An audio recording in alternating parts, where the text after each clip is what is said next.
ನಮಸ್ಕಾರ.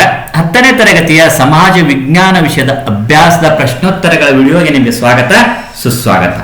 ಈ ಒಂದು ವಿಡಿಯೋದಲ್ಲಿ 9ನೇ ಅಧ್ಯಾಯ ಮಹಾಯುದ್ಧಗಳು ಹಾಗೂ ಭಾರತದ ಪಾತ್ರ ಈ ಒಂದು ಅಧ್ಯಾಯಕ್ಕೆ ಸಂಬಂಧಿಸಿದಂತೆ ಅಭ್ಯಾಸದ ಭಾಗದಲ್ಲಿ ಕೇಳಿರುವಂತಹ ಪ್ರಶ್ನೆಗಳನ್ನ ಉತ್ತರಿಸ್ತಾ ಬರೋಣ. ಪೂರ್ತಿಯಾಗಿರುವಂತಹ ವಿಡಿಯೋವನ್ನು ವೀಕ್ಷಿಸಿ ಹಾಗೂ ನಿಮಗೆ ಈ ವಿಡಿಯೋ ಇಷ್ಟ ಆದಲ್ಲಿ ಲೈಕ್ ಮಾಡಿ. ಕೆಳಗಿನ ವಾಕ್ಯಗಳಲ್ಲಿ ಖಾಲಿ ಬಿಟ್ಟ ಸ್ಥಳಗಳನ್ನು ಸರಿಯಾದ ಪದಗಳಿಂದ ಭರ್ತಿ ಮಾಡಿರಿ ಅಂತ ಕೇಳಿದ್ರು. ಬಿಟ್ಟ ಸ್ಥಳಗಳನ್ನು ಕೊಟ್ಟಿದ್ದಾರೆ, ಸರಿಯಾಗಿರುವಂತಹ ಒಂದು ಉತ್ತರವನ್ನು ತುಂಬಿ ಉತ್ತರಿಸಬೇಕಾಗಿರುವಂಥದ್ದು. ಮೊದಲ ಒಂದು ಬಿಟ್ಟ ಸ್ಥಳ, ಮೊದಲನೇ ಮಹಾಯುದ್ಧವು ಡ್ಯಾಶ್ ರಲ್ಲಿ ಅಂತ್ಯಗೊಂಡಿತು. ಮೊದಲನೇ ಮಹಾಯುದ್ಧವು 1918ರಲ್ಲಿ ಅಂತ್ಯಗೊಂಡಿರುವಂಥದ್ದು ಆಗಿದೆ. ಇನ್ನು ವರ್ಸಲ್ಸ್ ಒಪ್ಪಂದವು ಡ್ಯಾಶ್ ರಲ್ಲಿ ಏರ್ಪಟ್ಟಿತು. 1919ರಲ್ಲಿ ವರ್ಸಲ್ಸ್ ಒಪ್ಪಂದ ಏರ್ಪಟ್ಟಿರುವಂತದ್ದಾಗಿದೆ. 1918ರಲ್ಲಿ ಮಹಾಯುದ್ಧ ಮುಕ್ತಾಯ ಆಗ್ತದೆ. ಆ ನಂತರ ಇಲ್ಲಿ ವರ್ಸಲ್ಸ್ ಒಪ್ಪಂದ ಆಗಿರುವಂತದನ್ನ ನೀವು ಗಮನಿಸಬಹುದು. ಫ್ಯಾಸಿಸ್ಟ್ ಸರ್ವಾಧಿಕಾರಿಯಾಗಿದ್ದವನು ಡ್ಯಾಶ್ ಅಂತ ಹೇಳಿ ಕೇಳಿರುವಂಥದ್ದು ಮುಸೊಲಿನಿ ಆಗಿರುವಂಥದ್ದು. ಜರ್ಮನಿಯಲ್ಲಿ ನಾಜಿ ಪಕ್ಷದ ನಾಯಕನಾಗಿದ್ದವನು ಡ್ಯಾಶ್ ಅಂತ ಹೇಳಿ ಕೇಳಿರುವಂಥದ್ದು ಹಿಟ್ಲರ್ ಆಗಿರುವಂಥದ್ದು. ಇನ್ನು ಎರಡನೇ ಮಹಾಯುದ್ಧವು ಡ್ಯಾಶ್ ರಲ್ಲಿ ಆರಂಭವಾಯಿತು ಅಂದಾಗ 1939ರಲ್ಲಿ ಎರಡನೇ ಮಹಾಯುದ್ಧ ಆರಂಭವಾಗಿರುವಂತದ್ದಾಗಿದೆ. ಅಮೆರಿಕದ ನೌಕಾ ಕೇಂದ್ರವಾಗಿದ್ದ ಡ್ಯಾಶ್ ಮೇಲೆ ಜಪಾನ್ ದಾಳಿ ಮಾಡಿತು. ಅಮೆರಿಕದ ನೌಕಾ ಕೇಂದ್ರವಾಗಿದ್ದ ಪರ್ಲ್ ಹಾರ್ಬರ್ ಮೇಲೆ ಜಪಾನ್ ದಾಳಿ ಮಾಡಿತು. ಮೈಸೂರು ಲ್ಯಾನ್ಸರ್ಗಳ ಮುಖ್ಯಸ್ಥರಾಗಿ ಕರ್ನಲ್ ಡ್ಯಾಶ್ ಅನ್ನು ಯುದ್ಧ ಭೂಮಿಗೆ ಕಳಿಸಿದರು. ಜೆ ದೇವರಾಜ್ ಅರಸರನ್ನು ಯುದ್ಧ ಭೂಮಿಗೆ ಕಳಿಸಲಾಯಿತು.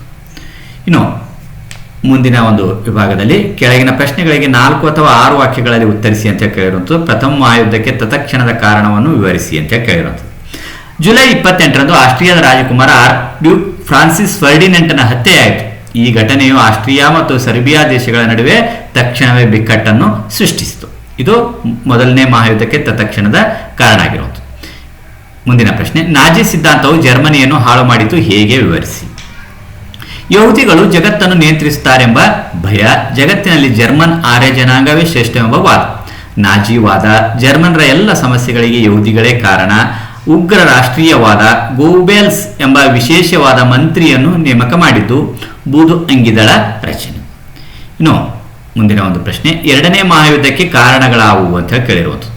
ಮೊದಲ ಮಹಾಯುದ್ಧದ ಸೋಲು, ಅವಮಾನಕರ ಒಪ್ಪಂದಗಳು, ಜರ್ಮನಿ ಮತ್ತು ಯುರೋಪಿನ ಹಲವು ದೇಶಗಳಲ್ಲಿ ರಾಷ್ಟ್ರೀಯವಾದದ ಉಗ್ರತೆ, ಜರ್ಮನಿ ಮತ್ತು ಯುರೋಪಿನ ಇತರ ದೇಶಗಳಲ್ಲಿ ಬೃಹತ್ ಕೈಗಾರಿಕೋದ್ಯಮಿಗಳು, ಜರ್ಮನಿಯಲ್ಲಿ ಹಿಟ್ಲರ್ ಮತ್ತು ಇಟಲಿಯಲ್ಲಿ ಮುಸೊಲಿನಿಯಂತಹ ಸರ್ವಾಧಿಕಾರಿಗಳು, ಸಾಮ್ರಾಜ್ಯ ವಿಸ್ತರಣೆ ವಾದ. ಇನ್ನು ಮುಂದಿನ ಪ್ರಶ್ನೆ, ಮೈಸೂರಿನ ಮುಖ್ಯ ಕಮಾಂಡೆಂಟ್ಗಳನ್ನು ಹೆಸರಿಸಿ ಅಂತ ಕೇಳಿರೋದು. Commandant A T Thyagaraj. ಇನ್ನು ಮುಂದಿನ ಪ್ರಶ್ನೆ, ಎರಡನೇ ಮಹಾಯುದ್ಧದ ಪರಿಣಾಮಗಳೇನು ಅಂತ ಹೇಳಿ ಕೇಳಿರುವಂಥದ್ದು. ಮಾನವ ಚರಿತ್ರೆಯಲ್ಲಿ ಅತಿ ಹೆಚ್ಚಿನ ಸಾವು ನೋವುಗಳನ್ನು ಕಂಡಿತು, ಜಗತ್ತಿನ ರಾಜಕೀಯ ಮತ್ತು ಸಾಮಾಜಿಕ ಸಂರಚನೆಯನ್ನು ಬದಲಾವಣೆ ಮಾಡಿತು, ವಿಶ್ವಸಂಸ್ಥೆ ರಚನೆಯಾಯಿತು, ಯುದ್ಧದ ವಿಜಯೀ ರಾಷ್ಟ್ರಗಳು ಭದ್ರತಾ ಮಂಡಳಿಯ ಖಾಯಂ ಸದಸ್ಯರಾದರು, ಶೀತಲ ಸಮರಕ್ಕೆ ನಾಂದಿಯಾಯಿತು, ಬ್ರಿಟನ್ ಮತ್ತು ಫ್ರಾನ್ಸ್ ವಸಾಹತುಶಾಹಿಗಳನ್ನು ಕಳೆದುಕೊಂಡವು. ಇನ್ನು ತೀನ್ ಮೂರ್ತಿ ಚೌಕ ಎಲ್ಲಿದೆ ಅಂತ ಹೇಳಿ ಕೇಳಿರುವಂಥದ್ದು. ತೀನ್ ಮೂರ್ತಿ ಚೌಕ ದೆಹಲಿಯಲ್ಲಿರುವಂಥದ್ದು ಆಗಿದೆ. ಇನ್ನು ಮುಂದಿನ ಪ್ರಶ್ನೆ, ಭಾರತದ ಸಂಪನ್ಮೂಲಗಳನ್ನು ಬ್ರಿಟನ್ ಹೇಗೆ ಎರಡನೇ ಮಹಾಯುದ್ಧದಲ್ಲಿ ಉಪಯೋಗಿಸಿಕೊಂಡಿತು.